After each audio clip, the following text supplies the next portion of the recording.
Baik ya, Assalamualaikum warahmatullahi wabarakatuh. Waalaikumsalam warahmatullahi wabarakatuh. Terima kasih Mas Daniel atas jawabannya. Kita kembali kuliah ya. Nah, kali ini tentang mata kuliah kebijakan sosial. Topiknya adalah implementasi kebijakan sosial ya. Implementasi kebijakan sosial. Nah,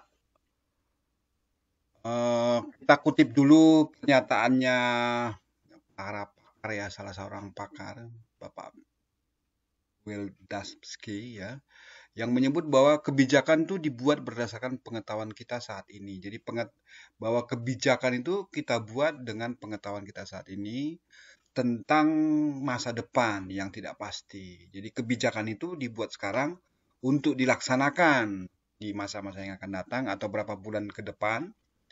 Sehingga kemudian kebijakan itu pasti akan gagal dalam beberapa atau banyak aspek.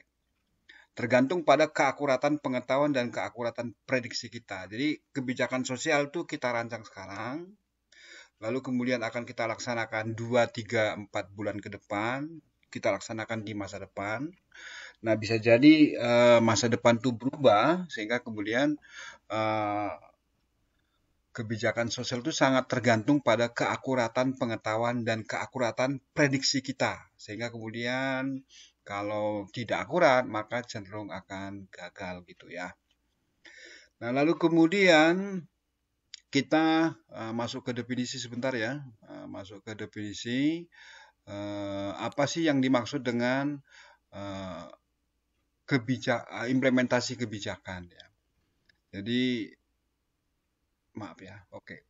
Jadi implementasi kebijakan adalah proses eksekusi sehimpunan tugas-tugas operasional oleh berbagai aktor dan lembaga yang terlibat dengan kebijakan tersebut. Jadi eksekusi tugas-tugas operasional yang ada di dalam buku manual proyek manual kebijakan sosialnya itu ya. Termasuk tugas koordinasi dengan pihak terkait dan tugas pengendalian rencana kerja implementasi. Jadi di dalam pelaksanaan, dalam implementasi itu ada eksekusi tugas-tugas, termasuk eksekusi tugas-tugas koordinatif dan pengendalian gitu. Nah, lalu kemudian tugas itu dilaksanakan dalam rangka apa? Dalam rangka untuk memastikan bahwa semua jenis sumber daya yang telah disediakan dipergunakan secara tepat syarat, yaitu tepat waktunya, tepat jumlahnya, tepat jenisnya, tepat kualifikasi, tepat peruntukan dan juga tepat tempatnya gitu. Jadi kalau misalnya kita udah punya rencana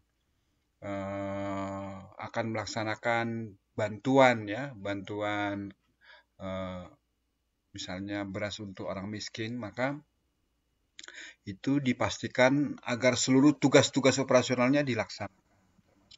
Tugas-tugas yang terkait dengan implementasi, terkait koordinasi dan pengendalian gitu ya. Nah, lalu kemudian yang berikutnya kita cek ya, contoh acara pesta nikah yang ricuh. Ini analogi aja ya. Jadi kalau misalnya ada orang melakukan pernikahan, pesta nikah gitu, dan kemudian ricuh gitu. Nah, itu sebenarnya masalahnya di mana gitu? Apakah karena kesalahan rencana, jadi desain perencanaannya itu yang memang tidak lengkap, sehingga kemudian ricuh?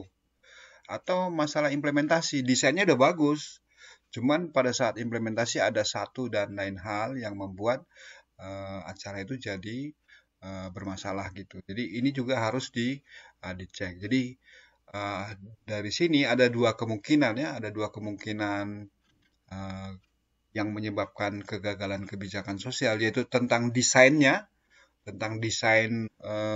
kebijakan itu sendiri dan kemudian tentang masalah-masalah implementasi yang mungkin tidak dapat dilakukan tindakan korektif pada saat implementasinya. Tuh. Ini analogi untuk memperjelas tentang kasus implementasi kebijakan gitu ya. Nah, lalu kemudian kita coba cek secara teoritis ya. Jadi dari sisi perspektif implementasi kebijakan, dari kacamata implementasi kebijakan, kegagalan kebijakan itu bisa disebabkan oleh tiga hal ya. Jadi yang pertama itu adalah kebijakan itu tidak dapat dilaksanakan. Jadi gagal bukan karena apa-apa, tapi karena tidak dapat dilaksanakan. Nah, mungkin penyebabnya macam-macam ya. Penyebabnya mungkin desain kebijakannya terlalu kompleks ya, atau justru tidak realistis ya. Kompleks atau tidak realistis, atau kombinasi dari keduanya ya. Atau bisa juga karena tujuan kebijakan tidak jelas atau bertentangan dengan apa namanya, dengan sasarannya, dengan apa namanya, dengan tahap implementasinya. Jadi tujuan kebijakannya, ya, tujuan kebijakannya berbeda dengan tujuan pada saat implementasi, sehingga kemudian bertentangan. Atau tujuan kebijakan itu bertentangan dengan kebijakan lain, sehingga tidak dapat dilaksanakan gitu. Atau bisa juga karena kurangnya legitimasi politik atau dukungan publik, sehingga orang-orang pada marah terhadap kebijakan itu, lalu kemudian diputuskan untuk tidak dilaksanakan gitu. Jadi penyebab pertama adalah karena tidak dapat dilaksanakan. Kegagalan kebijakan dari perspektif implementasi, penyebab pertamanya adalah karena tidak dapat dilaksanakan. Yang kedua, eh, tidak dilaksanakan gitu. Jadi sebenarnya bisa dilaksanakan nih, tapi tidak dilaksanakan gitu. Jadi berbeda ya. Yang satu tadi itu tidak dapat dilaksanakan. Yang ini dapat dilaksanakan, non-implementation. Jadi kurangnya sumber daya gitu ya. Jadi ada kebijakan sosial, pembagian beras untuk orang miskin gitu. Tapi ternyata berasnya itu kurang ya jumlahnya, atau tidak ada dana yang cukup untuk distribusinya, sehingga kemudian tidak dilaksanakan gitu. Disuruh dipending dulu gitu ya, untuk diatur ulang tentang sumber dayanya supaya bisa berjalan dengan baik. Nah, atau bisa juga karena koordinasi antar lembaga yang lemah. Jadi koordinasi bisa bersifat apa ya? Bisa bersifat memaksa, bisa juga bersifat yang kedua untuk sinergi ya, padu padan gitu. Jadi kebijakan beras untuk orang miskin yang kita laksanakan itu dipaksa oleh provinsi untuk dilaksanakan melalui proses koordinasi, lalu kita melaksanakannya sehingga kemudian itu dapat dilaksanakan gitu. Contoh misalnya standar pelayanan minimal ya kesehatan. Standar pelayanan minimal kesehatan itu kalau misalnya pihak provinsi tidak nagih kabupaten kota, maka bisa jadi kabupaten kota itu tidak peduli terhadap standar pelayanan minimal kesehatan. Atau pihak pusat ya, Kementerian Kesehatan itu tidak peduli terhadap standar pelayanan minimal dilaksanakan atau tidak dilaksanakan, mereka tidak peduli gitu ya. Maka kemudian kabupaten kota bisa tidak peduli juga terhadap pencapaian standar pelayanan minimal kesehatan. Nah, lalu kemudian bisa juga karena kapasitas dan kompetensi pelaksana kebijakan yang kurang. Jadi tidak cakap untuk melaksanakan kebijakan itu. Atau bisa juga karena korupsi dan penyimpangan gitu. Jadi ada korupsi, ada penyimpangan sehingga kebijakan itu tidak dilaksanakan ya, tidak dilaksanakan. Jadi belum apa-apa duitnya udah hilang gitu ya. Sehingga kebijakan itu mangkrak gitu. Tidak dikerjakan, tidak dilaksanakan. Nah, yang ketiga itu tidak dilaksanakan dengan baik ya. Dilaksanakan dengan jahat gitu ya. Tidak dilaksanakan dengan baik. Poorly implemented policy gitu. Jadi kurangnya komitmen politik gitu ya. Jadi janji politis itu sekedar dilaksanakan gitu. Komitmen politiknya kurang gitu. Atau bisa juga bukan komitmen politik ya, atau komitmen dari pimpinan untuk memastikan bahwa kebijakan itu harus berhasil gitu. Jadi tidak ada tanda kutip pemaksaan seperti itu sehingga tidak dilaksanakan dengan baik gitu. Jadi kadang-kadang sama seperti manusia ya. Jadi kalau saya itu diawasi, disuruh gitu ya, ada kemungkinan dengan rasa terpaksa saya mengikuti yang disuruh itu. Jadi saya berubah justru karena disuruh oleh orang lain gitu. Nah, bisa juga begini ya. Jadi saya berubah bukan karena disuruh oleh orang lain, tapi disuruh oleh diri saya sendiri. Jadi komitmen diri sendiri gitu. Saya itu tidak berbuat baik bukan karena tidak ada yang nyuruh, tapi diri saya itu tidak menyuruh gitu. Ya, itu juga dari aspek aspek individu ya, kepribadian.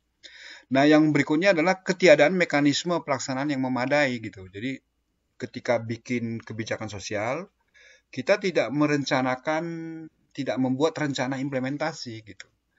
Kita tidak membuat rencana implementasinya, tidak punya Gantt chart-nya, tidak punya hal-hal yang sangat penting dalam implementasi sehingga kebijakan itu dilaksanakan secara tidak baik ya, atau poorly implemented policy ya. Atau bisa jadi juga karena kualitas pengawasan rendah. Jadi di dalam pelaksanaan itu ada pengawasannya ya. Ada pengawasannya sehingga ketika ada pelaksanaan gitu ya, pengawasannya kurang sehingga sembarang dikerjakan gitu. Sama seperti Dika nanti ya, ketua hima gitu ya. Ketua hima ketika mamanya ada programnya tapi tidak diawasi oleh dosen atau teman-temannya, dan kemudian Dika itu marah kalau diawasi, merasa dihakimi, merasa dinilai, maka bisa jadi implementasinya jadi jelek gitu. Ini ya. Lalu kemudian yang berikutnya,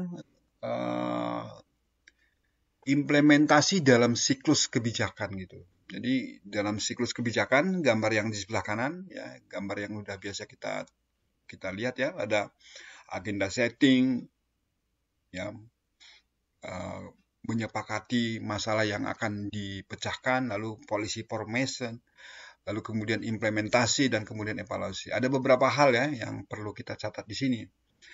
Jadi implementasi kebijakan itu sama dengan eksekusi rancangan kebijakan gitu. Jadi ketika policy formation menghasilkan rancangan kebijakan, maka itu segera dieksekusi ya. Dieksekusi untuk merealisasikan hasil atau output dan outcome yang diharapkan.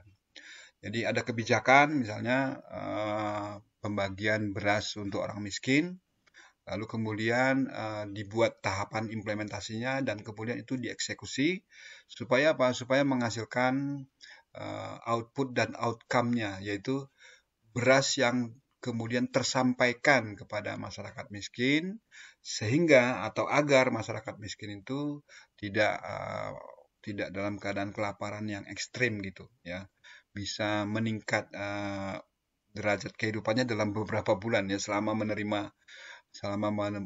menerima bantuan Raskin tadi gitu.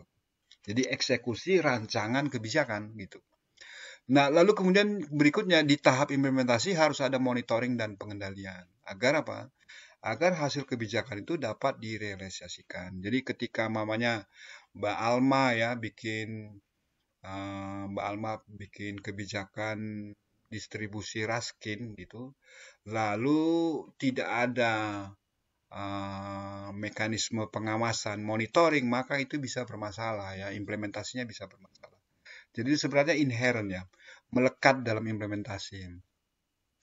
Nah, lalu kemudian yang berikutnya pada tahap implementasi selalu ada kendala atau hambatan gitu. Selalu ada kendala atau hambatan. Contoh misalnya Alma ya, Alma bikin kebijakan distribusi Raskin gitu.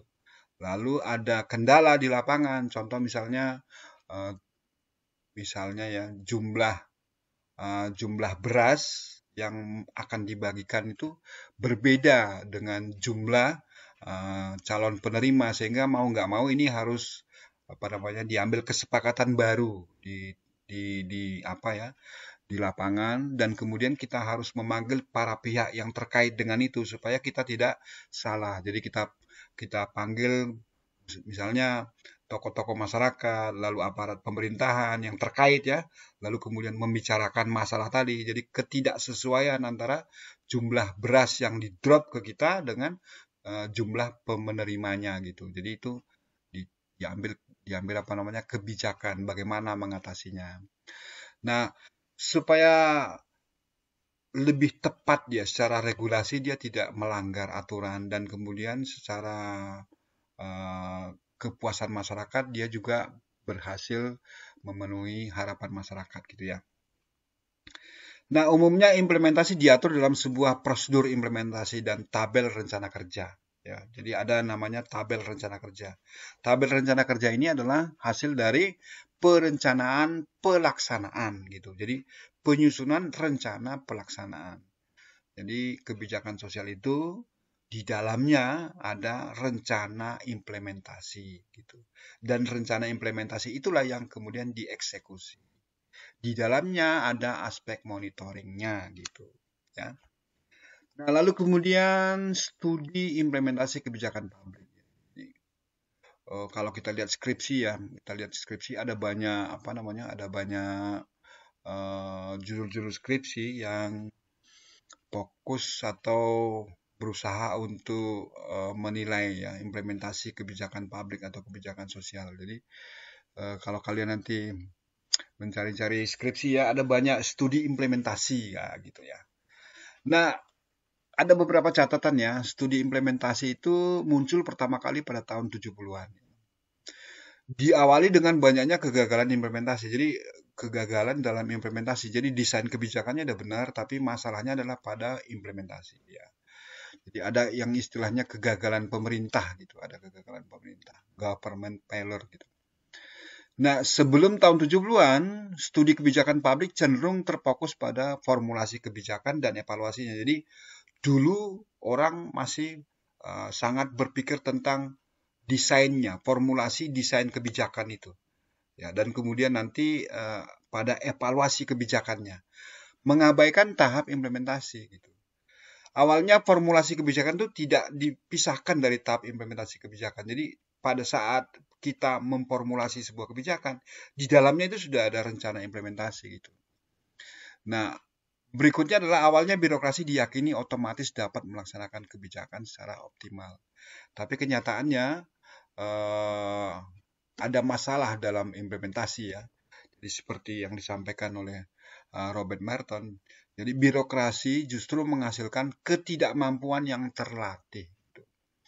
Jadi, akibat dari apa? Akibat dari kekakuan dan ketidakfleksibelan gitu.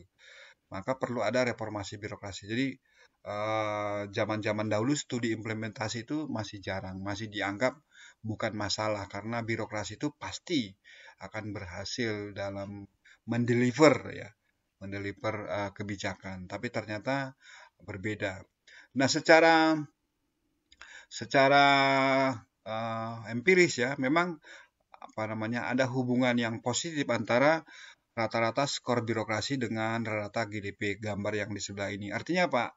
Artinya kalau skor birokrasi semakin lebih baik, ya semakin lebih baik, maka kemudian tingkat pendapatan atau tingkat pertumbuhan ekonomi atau tingkat GDP per kapita itu akan lebih baik gitu. Tapi ada juga beberapa seperti Indonesia di titik ini ya, di titik ini tidak pada garis yang hitam putus-putus itu.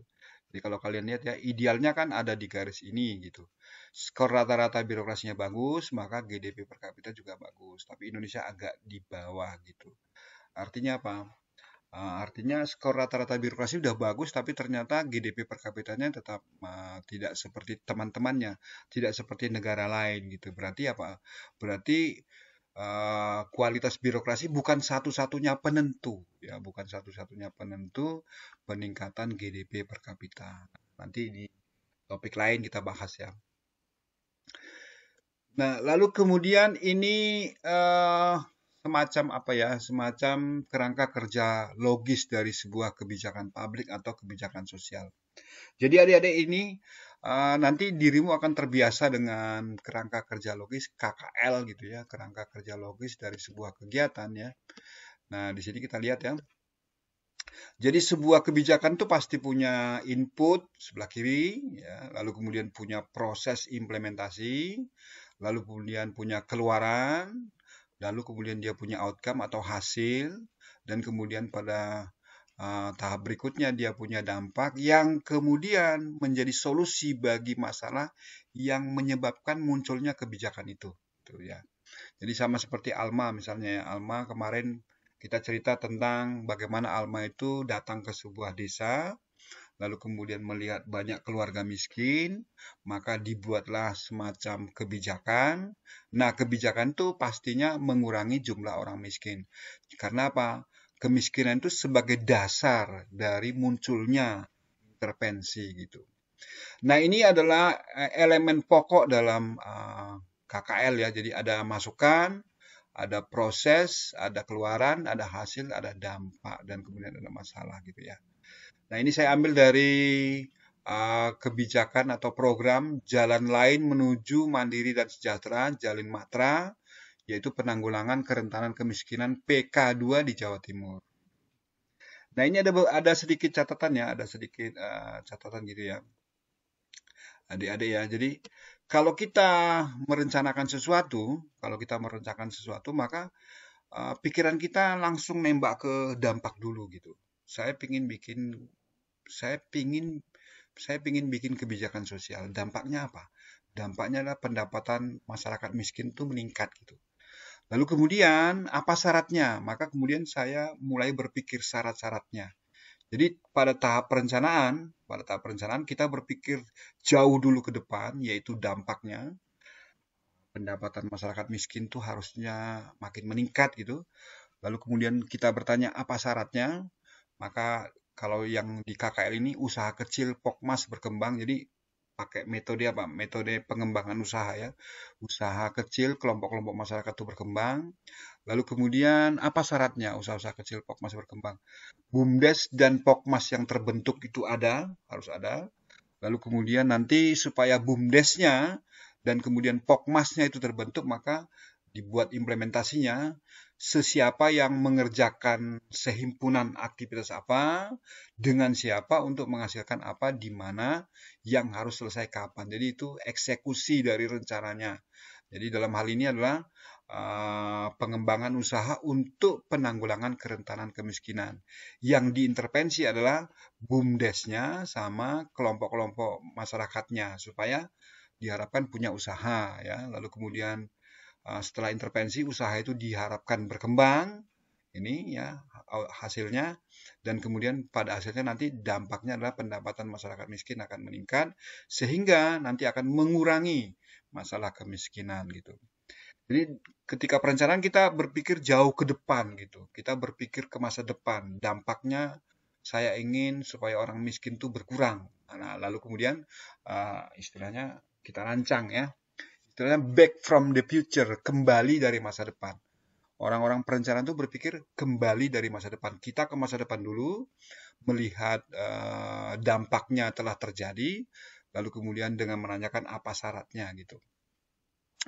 Lalu kemudian kalau pengendalian dan evaluasi itu bedanya di mana dengan perencanaan? Kalau pengendalian itu di setiap elemen ke KKL ini ya. Jadi pada saat ngecek masukan ya, peralatan, personil dan pendanaan itu juga dicek.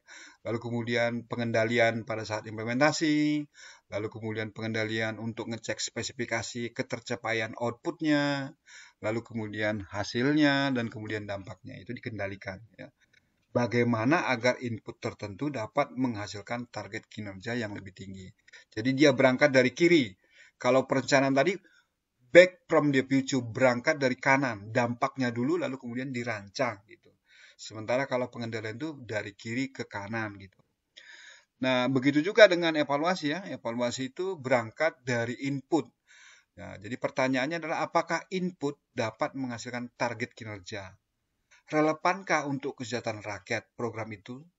Pelajaran apa yang dapat ditarik dari pelaksanaan program ini? Layakkah kemudian dilanjutkan lagi program ini gitu. Jadi program itu dievaluasi ya supaya apa? Supaya semakin lebih baik dari waktu ke waktu gitu ya. Ini ilustrasi kerangka kerja logis dari sebuah kebijakan publik gitu. Lalu kemudian pertanyaannya begini ya, jadi mungkin nggak ya ada yang namanya perfect implementation gitu ya, implementasi yang sempurna gitu ya. Nah, Brian Hawkwood dan Lewis Gunn itu menyebutkan bahwa ada 9 penyebab ya yang menyebabkan perfect implementation itu tidak dapat dicapai. Jadi di dalam pelaksanaan setiap kebijakan sosial pasti ada beberapa masalah gitu ya. Sehingga kemudian Dika nanti perlu berpikir ulang tentang program-programnya sebagai ketua Hima. Kalau mau mengusulkan sesuatu, maka kemudian hal yang sangat kritis yang perlu dikoreksi, yang perlu dicermati adalah pada saat implementasinya gitu. Nah, penyebabnya adalah apa? Kita cek ya. Faktor-faktor eksternal, baik fisik dan non-fisik tidak mendukung ya. Jadi kita ternyata merancang sebuah kebijakan, tapi faktor eksternalnya itu tidak mendukung. Baik karena kita tidak mengakomodir pada saat perencanaan, ataupun karena pada saat perencanaan kondisi eksternal itu berubah. Ya. Jadi dia itu berubah, jadi mengganggu ya, mengganggu kebijakan. Lalu kemudian keterbatasan waktu dan sumber daya. Jadi ini yang menyebabkan perencanaan ya. Jadi perencanaan itu sangat penting karena apa? Karena keterbatasan gitu. Dalam ilmu ekonomi itu disebutkan bahwa karena ada keterbatasan sumber daya, sementara keinginan kita banyak, dua hal ini harus harus di harus dipadu-padankan, disinkronkan dengan pilihan ya. Jadi ilmu ekonomi itu muncul dari satu sisi sumber daya pemuas itu terbatas, lalu kemudian yang berikutnya adalah kebutuhan kita itu sangat tidak terbatas gitu, sehingga kemudian kita harus memilih gitu. Keterbatasan waktu dan sumber daya itu ada, lalu kemudian kita memang harus harus memperhatikan bahwa kita harus tetap berkinerja walaupun anggarannya kecil gitu. Kita melakukan inovasi atau prioritas di dalam implementasinya. Yang ketiga, ketidaktersediaan kombinasi sumber daya pada tiap tahapan implementasi. Jadi implementasi itu ada tahapannya ya. Yang pertama misalnya tahap kalau bikin bangunan ya, bikin bangunan itu implementasinya adalah yang pertama itu persiapan, lalu kemudian nanti pelaksanaan ya, persiapan, pelaksanaan, lalu kemudian nanti pelaporan. Ada bisa dibagi 3. Jadi implementasi itu juga punya tahap ya, mulai dari persiapan implementasi, lalu kemudian implementasinya sendiri, dan kemudian yang berikutnya adalah pelaporan hasil implementasi itu. Lalu kemudian yang berikutnya adalah kadang-kadang kebijakan itu tidak disusun berdasarkan kerangka kerja logis yang valid gitu. Jadi sama seperti yang kita bahas tadi, kalau KKL-nya itu udah bagus ya, ada hubungan sebab akibat yang kuat di antara elemennya, maka bisa jadi kita akan lebih mendapatkan potensi implementasi yang lebih bagus. Jadi inputnya itu cocok untuk proses-prosesnya, lalu kemudian proses-proses itu pasti mencapai outputnya, dan kemudian pada saat outputnya itu sudah sesuai dengan spesifikasi yang direncanakan, maka hasilnya, outcome-nya akan tercapai, dan kemudian nanti dampaknya akan tercapai. Tapi ketika kerangka kerja logis ini tidak valid, hubungan sebab akibatnya itu tidak dekat gitu ya, maka implementasi kebijakannya itu agak terganggu. Kadang-kadang bisa bikin bingung, kok outputnya beda ya dari dari yang diharapkan gitu. Jadi harus harus dipastikan ya. Lalu nomor 5 juga hubungan sebab akibat antar komponen sama ya, yang tadi. Jadi di dalam KKL-nya hubungan sebab akibat antara inputnya dengan proses, dengan output, dengan outcome, dengan dampak itu tidak bersifat kuat gitu ya. Jadi contoh misalnya Alma ya. Alma itu bikin program kebijakan distribusi raskin. Inputnya apa? Ya, lalu kemudian outputnya itu apa gitu ya. Jumlah raskin yang tersalurkan kepada kelompok masyarakat sesuai targetingnya gitu. Lalu kemudian yang berikutnya outcome-nya apa? Lalu kemudian dampaknya apa? Lalu kemudian akan menghasilkan apa? Perbaikan seperti apa di masyarakat gitu. Jadi kalau misalnya itu tidak kuat, maka bisa jadi kita kebingungan dalam implementasi. Atau waktu bikin laporan, kita kaget sendiri karena hubungannya tidak terlalu dekat gitu. Lalu kemudian tidak ada kesepakatan dari stakeholder tentang rumusan sasaran. Jadi ini juga masalah ya. Jadi ketika rumusan sasarannya itu bermasalah, maka kita akan mendapatkan masalah pada implementasi. Atau yang ketujuh, aktivitas-aktivitas implementasi tidak dirumuskan secara spesifik dan tidak berurutan ya. Jadi seperti misalnya Mbak Martina misalnya, Mbak Martina itu akan melakukan sosialisasi tentang stunting gitu. Tapi aktivitas-aktivitas implementasinya tidak tersusun secara spesifik gitu. Jadi mulai dari persiapan, lalu kemudian di persiapan itu ada penentuan tempat, penentuan narasumber, penentuan makan minumnya. Nah, ketika ketika itu bermasalah maka hasilnya akan jelek gitu ya. Hasilnya akan jelek. Nah, lalu kemudian adik-adik ya, yang berikutnya apa? Yang berikutnya adalah kualitas komunikasi dan koordinasi. Jadi ini juga bermasalah ya, jadi komunikasi. Jadi Alma maunya ya, Alma bikin program distribusi Raskin, tapi Alma nggak pernah ngomong gitu, nggak pernah cerita gitu, nggak pernah ngobrol gitu. Maka orang-orang akan bingung ini kapan nih mulainya gitu ya. Jadi memang komunikasi dan koordinasi itu harus intens ya, baik di internal, di lingkungan Alma, di lingkungan pelaksana yaitu teman-temannya Alma, maupun ke pihak-pihak lain ya, ke pihak-pihak lain itu harus baik. Lalu kemudian yang berikutnya adalah kewenangan pelaksana yang tidak memadai. Jadi ada kemungkinan kewenangannya tidak memadai sehingga apa? Sehingga kemudian proses pelaksanaannya terhambat gitu. Jadi ada beberapa kendala di pelaksanaan yang kemudian tidak dapat diselesaikan. Sehingga apa? Sehingga kemudian kadang-kadang itu dibiarkan tapi justru mengganggu gitu ya. Sehingga perfect implementation itu tidak ada gitu ya. Nah, lalu kemudian pertanyaan berikutnya adalah ini yang namanya para pihak dalam ini ya, para pihak dalam implementasi kebijakan. Nah, kalau misalnya Alma ya bikin kebijakan distribusi Raskin gitu, maka pasti ada banyak-banyak pihak yang sejatinya berkaitan dengan Alma ya. Yang pertama mungkin donor, siapa sih yang memberi beras itu, lalu kemudian pengelola keuangan. Jadi kalau misalnya donor itu langsung memberi uang kepada Alma, maka kemudian bendaharanya Alma gitu ya. Lalu kemudian kelompok sasarannya penerima manfaat itu juga berpengaruh kepada program itu ya. Ketika mamanya kelompok sasarannya itu ada yang merasa, Mas aku nggak usah dibantu gitu karena aku tidak masuk kategori miskin, mereka ngaku secara jujur gitu ya, maka itu akan membantu keberhasilan ya. Tapi kalau misalnya mereka semuanya aji mumpungan, itu juga dapat mengganggu ya, sehingga kemudian jatah berasnya itu kurang gitu ya. Lalu kemudian Alma juga nanti berhubungan dengan birokrasi teman-teman di tingkat desa atau di tingkat kecamatan ya. Apalagi kalau misalnya Alma menjalankan program pemerintah bukan dari donor langsung ke masyarakat, tapi melalui dana pemerintah, maka birokrasi harus diperhatikan. Lalu kemudian kelompok-kelompok kepentingan tertentu ya yang mungkin dapat apa ya mendapat manfaat dari pembagian beras itu, sehingga kemudian mereka berusaha untuk mendekati Alma untuk mendapatkan apa? Untuk mendapatkan manfaat. Jadi sama juga seperti di proyek-proyek fisik ya, proyek-proyek fisik itu kalau kita agak apa namanya agak sedikit mencermati ketika ada pembangunan tuh banyak preman yang datang ke sekitar itu ya, sehingga kemudian mereka ngompasin ya, ngompas gitu. Nah, jadi di sini ada beberapa tipe stakeholder ya. Jadi di sini kita baca ke kanan, ada stakeholder yang berpengaruh rendah, ada stakeholder yang berpengaruh tinggi. Dalam kasus Alma, misalnya ya, kita cerita tentang distribusi Raskin, yang berpengaruh tinggi itu adalah apa siapa? Pemimpin-pemimpin ya, para pemimpin di tingkat desa itu berpengaruh tinggi.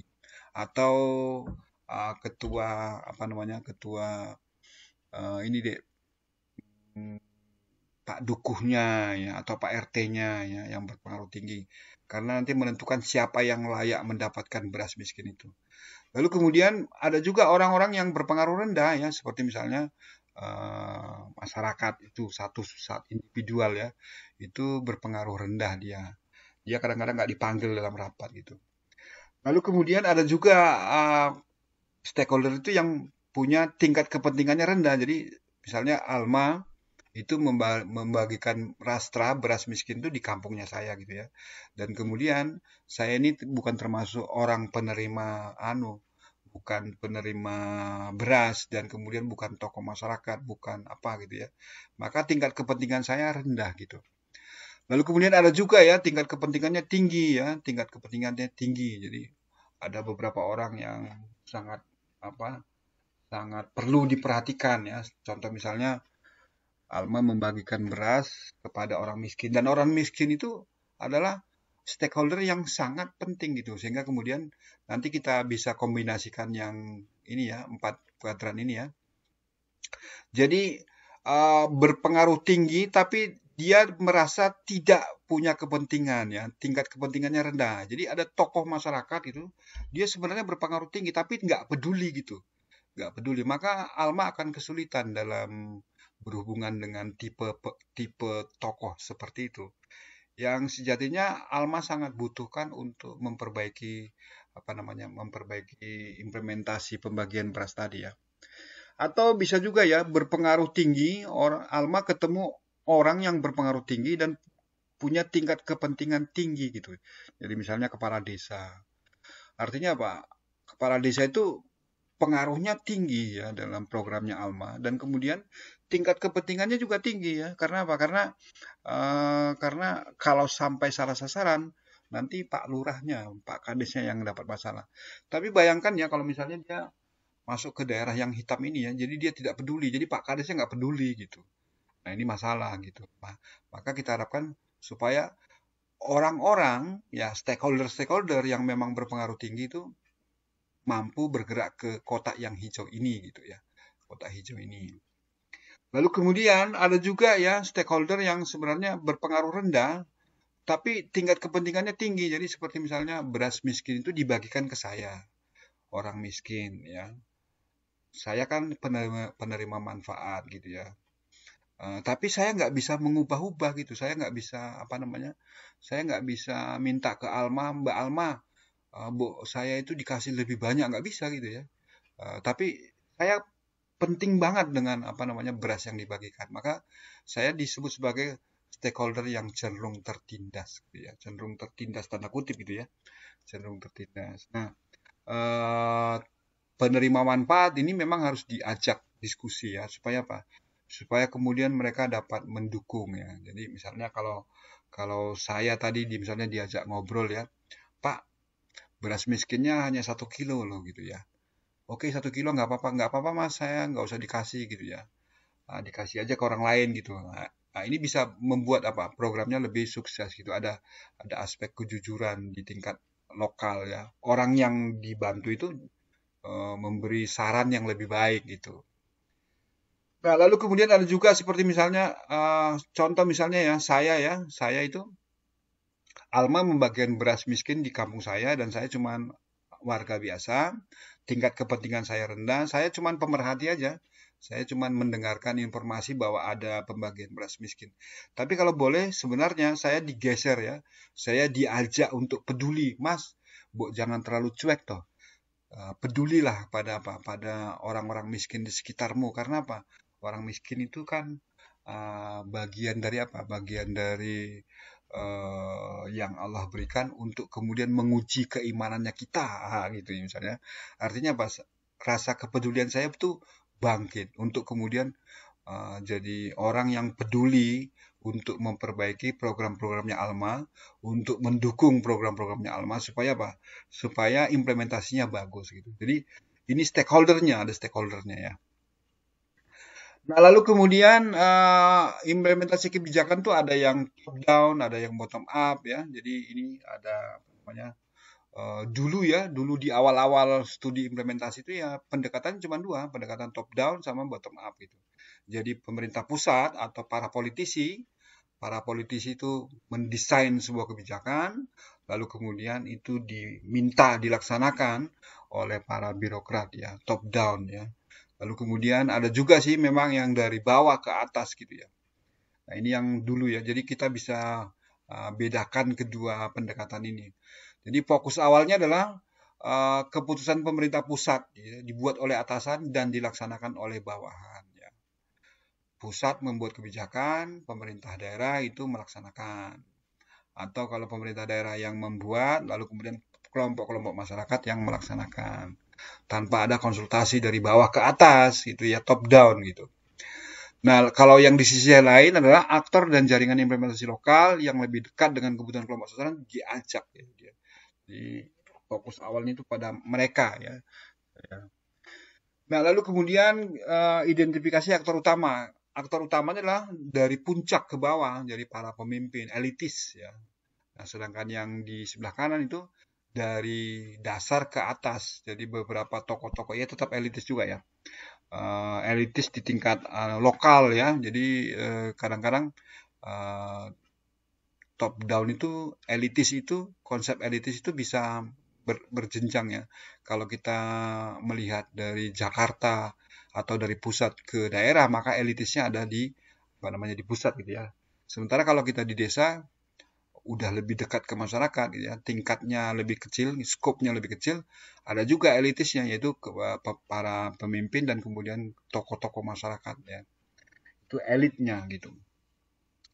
Lalu kemudian pandangan tentang siklus kebijakan, bahwa kebijakan itu adalah proses yang rasional, berawal dari identifikasi masalah oleh lembaga pusat hingga implementasi di tingkat bawah. Jadi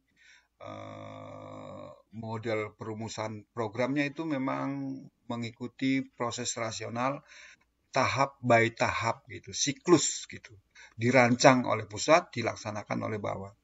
Nah, kalau yang bottom up itu prosesnya interaktif ya, melibatkan pembuat kebijakan dan para implementer. Jadi bisa naik turun, atas bawah, bawah atas gitu ya.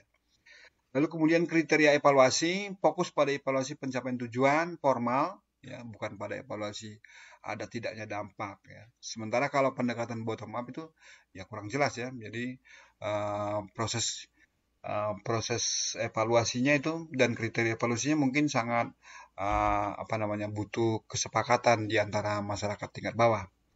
Lalu kemudian fokus keseluruhan merancang sistem untuk memastikan pencapaian tujuan kebijakan. Jadi tergantung pada strukturnya gitu. Nah, lalu kemudian yang di sini rekognisi interaksi strategis antara banyak aktor.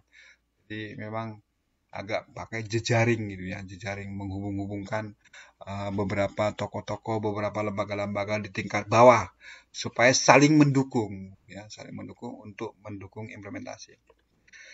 Nah, lalu kemudian ada beberapa model implementasi ya, ada beberapa model implementasi, ada yang model implementasi Edward III ya.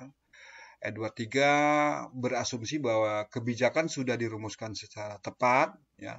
Kebijakannya desainnya udah bagus nih. Nah, lalu kemudian kelompok penerima manfaat itu tidak menolak kebijakan itu, sehingga kemudian kuncinya adalah ada pada 4 hal. Jadi komunikasi, lalu kemudian struktur birokrasi, sumber daya, dan disposisi gitu. Jadi implementasi itu bisa sukses jika ada sinergi antara komunikasi yang efektif, sumber daya yang cukup memadai, sikap pelaksana yang mendukung, serta struktur birokrasi yang efisien gitu. Jadi struktur birokrasinya tidak berbelit-belit, tapi ada SOP-nya. Gitu. Jadi setiap kali memasuki tahap berikutnya itu selalu ada prosedurnya ya, walaupun tidak terlalu rumit gitu, tapi tidak tidak sembrono gitu. Birokrasinya itu ada SOP-nya yang konstruktif, sedikit kecil-kecil gitu ya. Sehingga kemudian ini menjamin bahwa implementasi kebijakannya bagus. Ini model Edward III. Dan model Edward III ini biasa dijadikan sebagai perspektif ya, kacamata ketika melakukan evaluasi implementasinya. Ya, jadi beberapa skripsi gitu.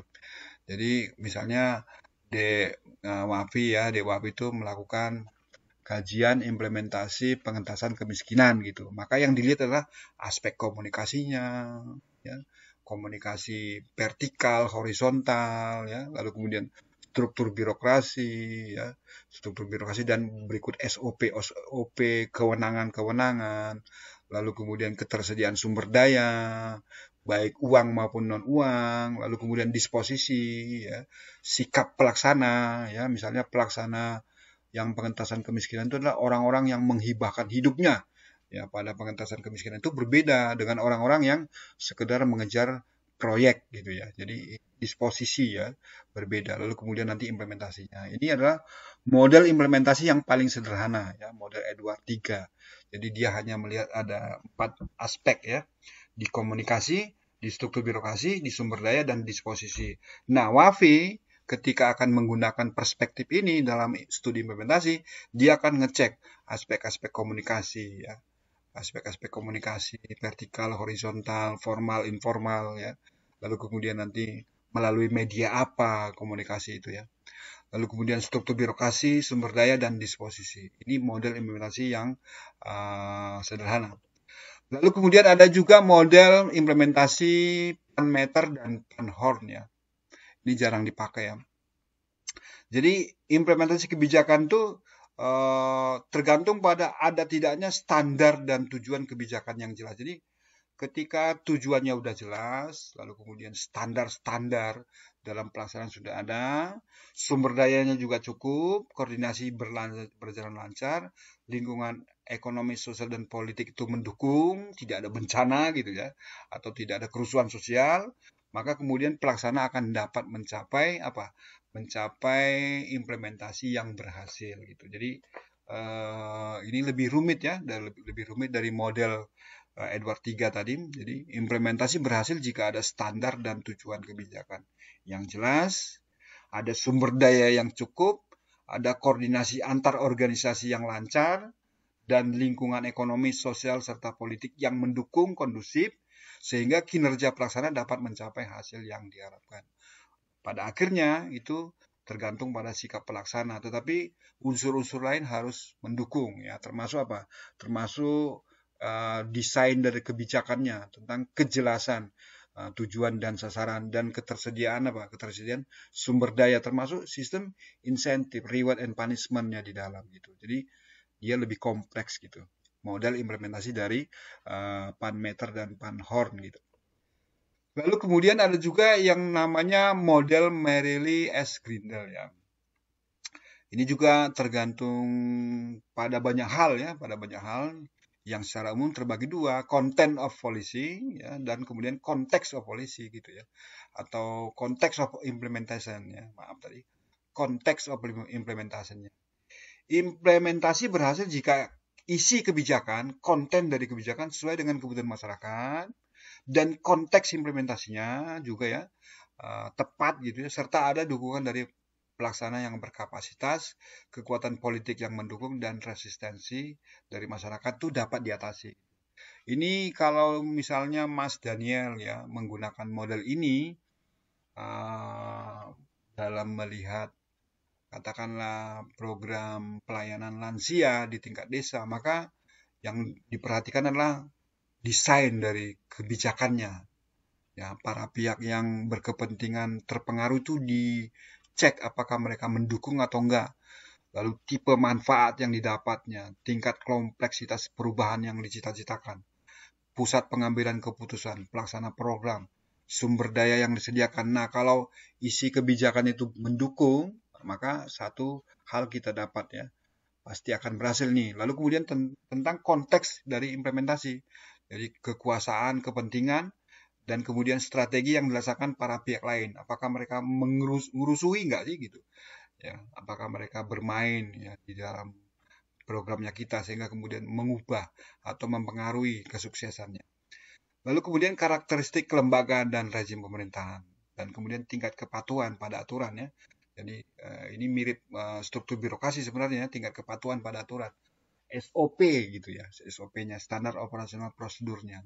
Nah, jadi di sini lebih rumit dari modelnya Edward III. Kalau Edward III tadi itu cuma komunikasi, lalu struktur birokrasi, sumber daya, disposisi gitu. Itu mempengaruhi implementasi.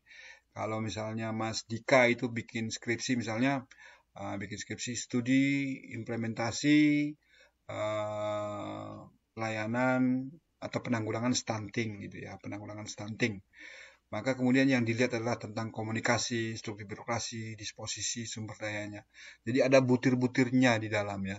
Jadi seperti tadi komunikasi internal, eksternal, dan kemudian formal, informal, lalu kemudian termasuk juga media, melalui media apa komunikasi itu disampaikan ya. Efektivitas tiap media gitu. Itu dipelajari secara mendalam gitu ya. Dan biasanya pakai kualitatif ya. Lalu kemudian melalui proses pengamatan kita lihat apakah memang modelnya bagus gitu. Lalu kemudian yang berikutnya adalah saya lompat ya, ini hasil studi nanti teman-teman bisa lihat ya. Lalu kemudian yang ini model Masmanian dan Sabatier ya. Implementasi berhasil jika tujuan kebijakan jelas dan konsisten, itu ya syarat pertama. Tujuannya jelas, konsisten, konsisten di dalam maupun konsisten keluar. Yaitu desain kebijakan itu konsisten di rencananya dan konsisten dengan rencana lain gitu ya, supaya dapat dukungan gitu ya.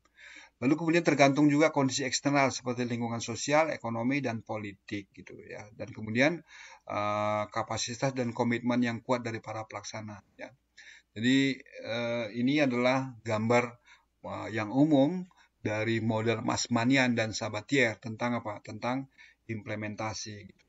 Jadi yang kotak-kotak ini ya, yang kotak-kotak ini. Jadi tingkat kesulitan dari programnya, keragaman kepentingan, proporsi kelompok sasaran, tingkat kompleksitas perubahan yang ingin dicapai itu mempengaruhi implementasi ya. Jadi kalau misalnya sangat sulit ya secara teknis untuk dilaksanakan maka itu mempengaruhi ya. Lalu kemudian aspek berikutnya adalah kejelasan dan konsistensi sasaran kebijakan, kualitas teori sebab akibat dalam KKL-nya ya, hierarki dan integritas kelembagaan pelaksana dan seterusnya. Itu mempengaruhi. Lalu kemudian variabel luar itu juga ya, variabel luar itu tentang kondisi ekonomi ya, kondisi sosial dan ekonomi, lalu kemudian dukungan publik gitu, dan kemudian sikap dan sumber-sumber kesulitan ada banyak nggak? Nah gitu ya. Dukungan dan lembaga atasan pelaksana kebijakan dan kemudian komitmen dari para pelaku. Jadi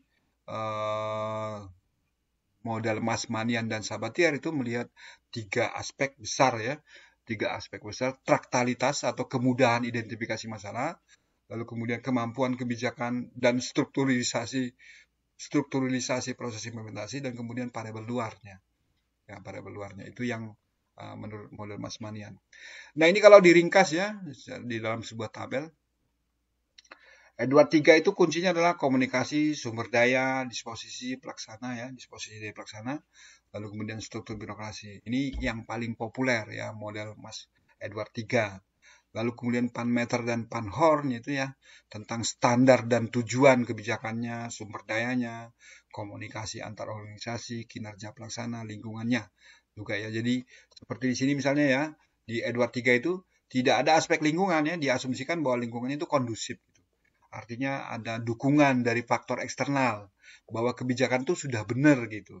Tapi kalau Panmeter dan Panhorn tuh menganggap bahwa aspek lingkungan, ekonomi, sosial, politik juga mempengaruhi karena bisa jadi memang seperti tadi kebijakan itu eh, tidak dapat dilaksanakan gitu karena ada aspek lingkungan yang memang tidak cocok ya, berubah gitu ya. Tidak diantisipasi pada saat perancangannya gitu. Ya. Lalu kemudian model Merrill S. Grindel, isi kebijakan itu tergantung pada isi kebijakan, konteksnya, otoritas kekuasaan, ya, kapasitas pelaksana. Kalau Mas Manian tuh kejelasan tujuan, kondisi eksternal, dan kemudian kapasitas pelaksana, gitu ya. Itu ringkasan 4 model implementasi kebijakan. Nah, lalu kemudian pertanyaan gini, gimana kalau misalnya faktor-faktor itu digabung gitu ya? Dari model Edward 3, dari Sabatier, dari Merrill S. Grindel, dan kemudian dari yang terakhir ya, kita gabung secara keseluruhan sehingga apa? Sehingga kita dapat daftar faktor penentu ya keberhasilan dari implementasi. Maka kita dapat ada 8 ya. Yang pertama adalah komunikasi yang efektif. Itu harus ya, harus. Jadi ketika Dika nanti melaksanakan program-program atau kebijakan-kebijakan dari Hima, maka komunikasi itu penting ya. Komunikasi itu bisa vertikal, horizontal, formal, informal ya. Lalu kemudian sumber daya yang memadai. Nah, ini kemarin kita cerita ya bahwa kadang-kadang dalam sebuah kelompok-kelompok kemasyarakatan tuh ada masalah ketersediaan sumber daya, baik terutama uang ya, terutama uang. Maka kita juga harus memikirkan bagaimana mengatasi apa? Mengatasi kelangkaan sumber daya uang tadi. Lalu kemudian berikutnya adalah sikap dan kompetensi pelaksana. Ketika mamanya Dika itu dibantu oleh orang yang betul-betul menghibahkan hidupnya bagi Hima, maka Dika itu akan sangat terbantu. Tapi kalau Dika itu dibantu oleh orang yang aras-arasan, nggak pedulian, dadak dikongkon-kongkon terus, maka Dika akan sangat capek, cerewet untuk apa namanya dalam pengorganisasian ya. Lalu kemudian yang keempat, koordinasi antar organisasi. Jadi koordinasi antar organisasi. Jadi kalau punyanya Alma tadi ya, distribusi Raskin itu, maka ada koordinasi dari Alma dengan pemerintah desa, pemerintah kecamatan, lalu kemudian Karang Taruna, dan kemudian Badan Perwakilan Desa (BPD) ya, dan sampai ke atas nanti ya. Lalu kemudian juga tergantung konteks sosial, ekonomi, dan politik itu juga mempengaruhi. Kalau misalnya kita mau bikin bantuan beras untuk orang miskin, tapi sedang ada bencana alam atau sedang terjadi kerusuhan, maka itu otomatis sama Alma di stop dulu nanti gitu ya. Tidak dilaksanakan dulu. Tidak dilaksanakan pada bulan-bulan ini, tapi mungkin pindah jadwalnya gitu ya. Lalu kemudian kejelasan dan konsistensi tujuan. Nah, ketika tujuan kebijakannya jelas, konsisten, baik secara vertikal maupun horizontal, baik di dalam maupun dengan pihak luar, maka itu akan membantu ya, membantu Alma untuk mencapai tujuannya. Nomor 7, dukungan politik dan masyarakat juga ya. Jadi ketika Alma itu misalnya mau membagi beras untuk warga miskin, tapi ditolak oleh sebagian besar masyarakat ya, karena merasa tidak adil gitu ya, ditolak oleh sebagian besar, tidak ada dukungan, maka kebijakan itu juga bisa tidak terlaksana dengan baik ya. Lalu kemudian juga struktur birokrasi yang efisien, termasuk di struktur birokrasi tanda kutip ya, di tingkat pelaksana Almanya gitu. Jadi distribusi beras untuk orang miskin itu kan akan dikerjakan oleh Alma dan kawan-kawan. Nah, Alma dan kawan-kawan itu kan ada kepanitiaannya dan kemudian ada prosedur cara kerjanya. Bisa nggak sih saya itu ngobrol sama Alma, apa namanya, mengubah sesuatu tanpa ada komunikasi gitu ya? Atau memang setiap ada perubahan harus harus dibuatkan apa dibuatkan rapatnya supaya apa, supaya tidak salah pengertian gitu ya. Nah itu berarti tergantung pada struktur birokrasi di tingkat pelaksana juga gitu ya. Nah lalu kemudian ada yang namanya agent Bardah, jadi pakar apa ya, pakar problem solving ya. Jadi beliau menyebut bahwa ternyata implementasi itu adalah suatu permainan gitu ya. Implementasi itu adalah satu permainan tawar-menawar, persuasi, dan manuver dalam kondisi tidak pasti dari berbagai pihak ya, untuk memaksimalkan kekuasaan dan pengaruh mereka. Jadi pada saat implementasi itu bukan sekedar melaksanakan sebuah kebijakan gitu ya, tapi itu adalah sebuah permainan sehingga bisa jadi implementasi itu berubah dari rencananya gitu ya, karena memang ada proses tawar-menawar dari pihak-pihak tertentu. Jadi beliau menyebut ya, Pak Barda ini menyebutnya implementasi itu tidak stabil ya. Implementasi tidak sekedar menjalankan rencana, tapi seperti aliran sungai yang terus berubah. Ada banyak aktor yang bisa mengubah arahnya, baik dari dalam maupun dari luar gitu. Misalnya Alma gitu ya. Nah, teman-temannya Alma dari dalam itu apa namanya, cek ulang ketepatan sasaran gitu. Langsung aja lah kita bagi dengan daftar yang sudah ada gitu ya. Jadi ada tawar menawar ya di tingkat pelaksana sehingga kemudian nanti itu mempengaruhi kesimpulan akhirnya, mempengaruhi kualitas kebijakannya gitu. Apakah tepat sasaran? Oh ternyata kita tuh pada saat pelaksanaan kita tuh tidak terlalu melakukan apa? Tidak terlalu melakukan cross check ulang tentang kelompok sasarannya gitu, sehingga cenderung salah sasaran gitu ya. Contohnya gitu. Lalu kemudian ada banyak aktor yang apa namanya, berhubungan dengan proyeknya Alma gitu, dengan programnya Alma gitu ya. Mulai dari stafnya Alma sama pihak-pihak di luar Alma ya. Dari tingkat desa sampai kemudian tingkat mungkin kecamatan gitu. Setiap pemain tuh punya peran dan tujuan sendiri. Kadang tujuannya sama, tapi kadang berbeda, bahkan bertolak belakang. Gitu ya. Sehingga kemudian Alma harus apa namanya, harus memastikan bahwa informasi ini ada ya dan kemudian diselesaikan pada saat implementasi supaya implementasinya bisa berjalan mulus gitu ya, berjalan bagus gitu. Lalu kemudian walaupun tidak pasti punya tawar-menawar gitu, tapi tetap ada yang namanya aturan mainnya. Aturan mainnya adalah politik. Keputusan memang tidak selalu diambil berdasarkan data atau logika semata, tapi atas pertimbangan politik, negosiasi, dan kompromi antar pihak. Jadi kadang-kadang kalau udah politik ini udah aspek anu ya, udah aspek suka tidak suka ya. Jadi tidak terlalu objektif ya, kadang-kadang ya subjektif, itu tergantung kepentingan-kepentingan. Nah, aturan mainnya sendiri yang seperti itu dapat mengganggu gitu. Lalu kemudian penuh ketidakpastian. Kita tidak bisa memprediksi semua yang terjadi. Jadi sama seperti misalnya berapa menit ke depan ya, apa yang akan terjadi kan kita tidak tahu gitu ya. Jadi terba tidak pasti gitu. Walaupun memang secara umum kita bisa yakin bahwa kalau hari ini hari Sabtu, besok pasti hari Minggu ya. Kita agak yakin dengan itu ya. Tapi sejatinya itu adalah ketidakpastian. Apakah besok itu matahari masih terbit apa enggak kan bisa berbeda ya. Jadi kita tidak bisa memprediksi semua yang akan terjadi, perubahan kondisi, informasi yang kurang lengkap, dan konflik kepentingan bisa membuat rencana jadi meleset gitu. Nah, ini dari Agent Bardah ya. Nah, lalu kemudian rekomendasinya apa dari beliau? Jadi ada 8 ya. Yang pertama adalah kenali lapangan dan konteksnya. Gitu. Pahami betul kondisi di mana kebijakan diterapkan. Alma harus ngecek ya di mana pembagian beras itu akan dilakukan, siapa saja yang terlibat dan apa saja kendalanya. Jadi dari awal tuh sudah sudah kita identifikasi gitu ya. Dari awal kita sudah tahu resiko-resiko yang muncul gitu. Sehingga kemudian ada yang namanya pendekatan perencanaan berbasis resiko. Artinya apa? Hal-hal yang mungkin terjadi yang mengganggu implementasi pembagian beras itu kita data, lalu kemudian nanti kita antisipasi ya, supaya apa? Supaya implementasi kebijakannya makin bagus. Lalu kemudian tujuan yang jelas ya, tujuannya harus jelas. Jadi ketika mendesain sebuah kebijakan tuh tujuannya jelas, ada sasaran, bahkan kalau bisa itu ada bukti suksesnya, indikator kinerja, KPI-nya, Key Performance Indikatornya gitu. Lalu kemudian yang ketiga, tetap bekerja sama, libatkan semua pihak yang terkait, mulai dari pemerintah, masyarakat, hingga kelompok kepentingan. Negosiasi dan kompromi adalah kuncinya. Jadi tadi ada stakeholder yang sebenarnya itu sangat berkepentingan, tapi pengaruhnya pengaruhnya kecil atau dia tidak peduli. Itu juga harus diajak bekerja sama gitu ya.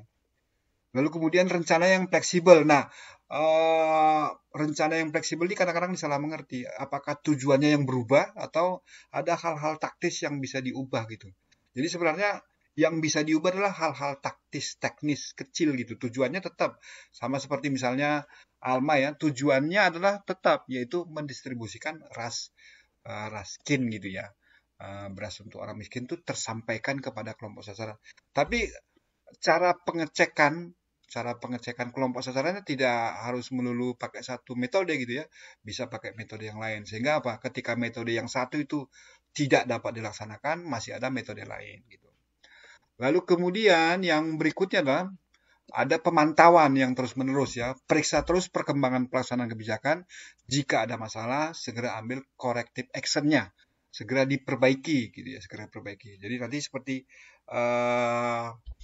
Dika ya, ketika punya program maka tetap harus memantau, tanya, ini udah sampai di mana nih Mas, gitu ya, dipantau gitu ya. Jadi agak agak sedikit sibuk ya. Ya. Lalu kemudian siapkan sumber daya yang memadai, pastikan ada cukup dana, tenaga dan peralatan untuk menjalankan kebijakan. Lalu kemudian yang ketujuh, libatkan masyarakat, jangan lupa melibatkan masyarakat. Mereka yang paling merasakan dampak dari kebijakan itu harus terlibat. Lalu kemudian yang berikutnya adalah jalin kemitraan kerjasama dengan berbagai pihak akan memperkuat pelaksanaan kebijakan gitu. Nah, alhamdulillah ya. Jadi itu